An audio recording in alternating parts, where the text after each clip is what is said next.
Oh, hi. Welcome back to my studio. Stella here. Oh, that's a pretty heavy title. Yes, we're going to talk about emotional trauma, but I'm not here to share with you about my sob story. Instead, I'm going to share with you how we all have emotional traumas throughout childhood. It could be caused by our families, unfortunately, friends, colleagues, anybody. But, the most important thing is how do we associate with that and how do we deal with it? Let's just free flow.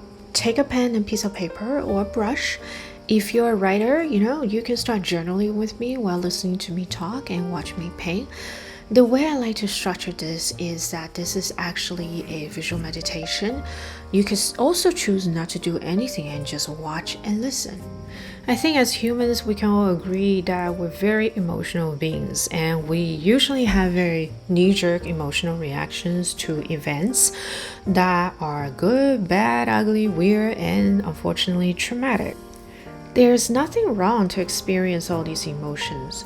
The true danger really lies in when you start to identify yourself with these emotions and then repeat the trauma over and over and over again in your mind.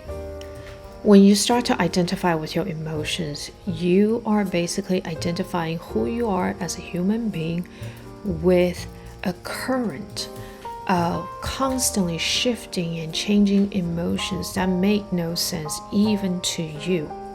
Now let's do a very quick practice. Take a deep breath. Hold. 1, 2, keep holding. 3. Now exhale. Let it all out. Now I want you to count 1 in your mind. 1. What do you feel? 2. Can you identify the emotion you're currently experiencing? 3. Going back to how do you feel again right now in this moment? 4. Yes, I'm going somewhere with this. What are you feeling now? 5. Alright, we're done. Ask yourself in that 5 seconds, how many emotions went through your mind? Did you feel anxious because you have no idea what was going on? Maybe a little bit confused? Followed by boredom, what is Stella doing? I don't understand this. Or even just zero neutral feelings. I don't feel anything, whatever. I'll just participate until she's done with this. In that 5 seconds, we literally just identify at least 3 to 4 different types of emotions. Now imagine throughout the day, let's say you're away for 16 hours a day, how many more emotions do you think you actually go through? Half of them you're probably not even processing. Now, ask yourself the question, what type of identity do you think you will have if you were to build it on literally a house of sand, like your own emotions? What type of person do you think you are when your foundation is like quicksand, constantly shifting and changing?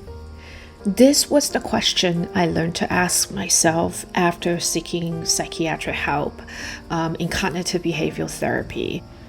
Twice actually, after I attempted to commit suicide.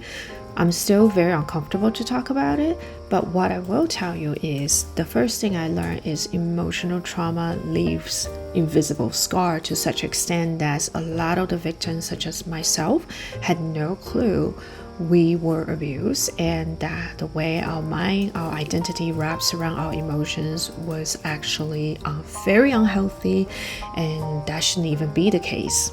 Maybe one day I'll share my personal story with you, but not today. And complete side note, in case you're wondering, what I'm actually painting is my childhood self that was about 9 years old, me when I was 9. So there's that. Coming back to what we just did, it really is just observation observing your mind and all the emotions running in and out of it. And for those of us who do struggle with emotional traumas, we understand how these emotions end up feeding into our mind and the trauma itself over and over and over again on repeat, non-stop. It's like we're stuck in an echo chamber. For this exercise, let the emotions come, but try not to judge it or label it. If you can, just watch. You don't really need to try to make sense of what these emotions are about, what type of story they're trying to weave. That's what they do. They try to weave a story, and then you try to identify yourself with that story. It's okay if you end up getting lost, or if you find yourself trying to label and judge it. That's totally fine. The moment you become aware, just bring yourself back to the viewer seat with popcorns or whatever you like to eat, and watch the show again. When you're watching your emotions fully around on the stage, ask yourself the question, is there any underlying, that one single dominant emotion that just kind of sitting there? For me, it's always a low level of anxiety. Doesn't even matter if I'm experiencing a great day or a very quiet moment. That low level of anxiety has never really left me. Take a moment and try it. Just sit for the next 10 seconds and feel, what is that emotion that's just always there? Doesn't matter what other thoughts are flying across your head right now. Just watch and observe.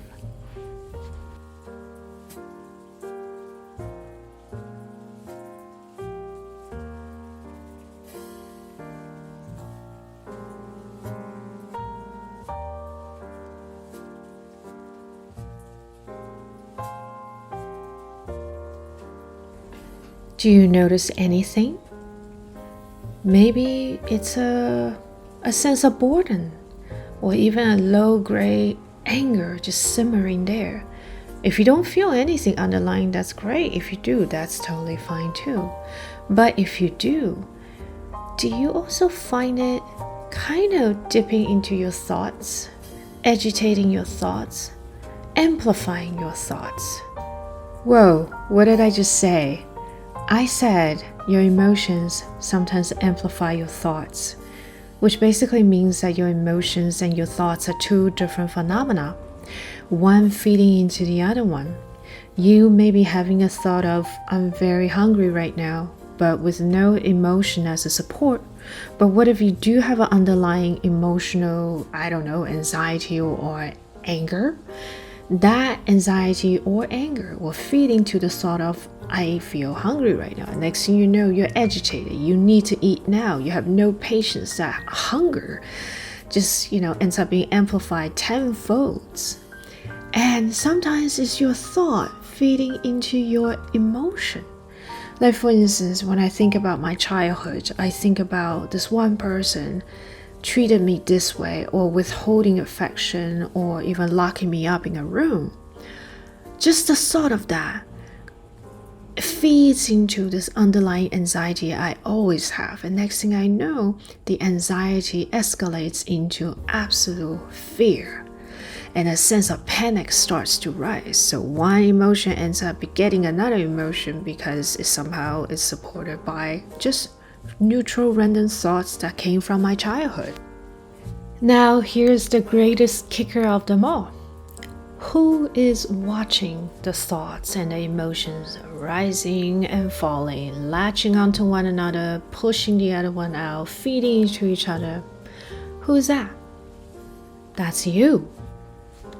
When you can see your thoughts and emotions, then you are not one of them. There's a separation between you and them. As a result, you are not them. You are not your emotions. You are not your thoughts. It took me 30 years to learn this fact, but once I learned it, I realized I can actually make decisions, not troubled by my emotions nor my thoughts, but from my heart. And as Eckhart Tolle has said, your emotions are just a reflection of your mind. It is simply an emotional response to your mind.